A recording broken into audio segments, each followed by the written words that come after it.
জীৱন সংগ্ৰামৰ মাজলৈ আজি এটা মন আনন্দিত কৰা আমি স্বচক্ষুৰে দেখা ঘটনা লৈ আহিছোঁ।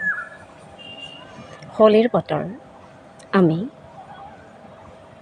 তেনে এটুকুৰা ঠাইত আছিলোঁগৈ, যিটুকুৰা ঠাইত হোলীৰ উখল মাখল পৰিৱেশ আমি দেখিবলৈ পাইছিলোঁ।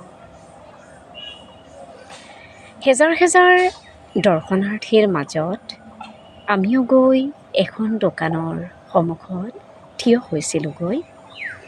লোকবিশ্বাস অনুসৰি হোলীৰ সময়ত ফাকুগুড়ি দান কৰিব লাগে। আমিও আচলতে হোলীৰ সময়ত সেই ফাকুগুড়ি যিটুকুৰা ঠাইলৈ গৈছিলোঁ তাত দিয়াৰ উদ্দেশ্যে কিনিবলৈ গৈছিলোঁ। এইখিনি সময়তে দেখিছিলোঁ এগৰাকী নাৰীয়ে সেই ফাকুগুড়িৰ সৰু সৰু টোপোলাবোৰ বিক্ৰী কৰি আছিল আৰু তেওঁক সহায় কৰি আছিল আন এগৰাকী মহিলাই।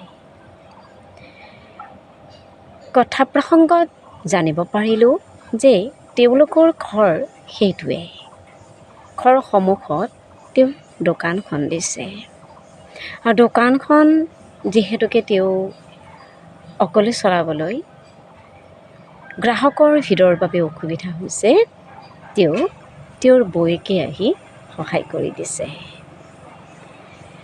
এই সৰু দৃষ্টিনন্দন কাৰ্যক্ৰমণিকাই মোক আনন্দিত কৰিলে। কিয়নো নকৰিব? মহিলাই যেতিয়া এনে সৰু সৰু কামেৰে প্ৰতিদিনেই আৰ্থিক সচ্ছলতাৰ দিশলৈ যায়, তেতিয়া নিশ্চিতভাৱে সকলোৱে আনন্দিত হয়।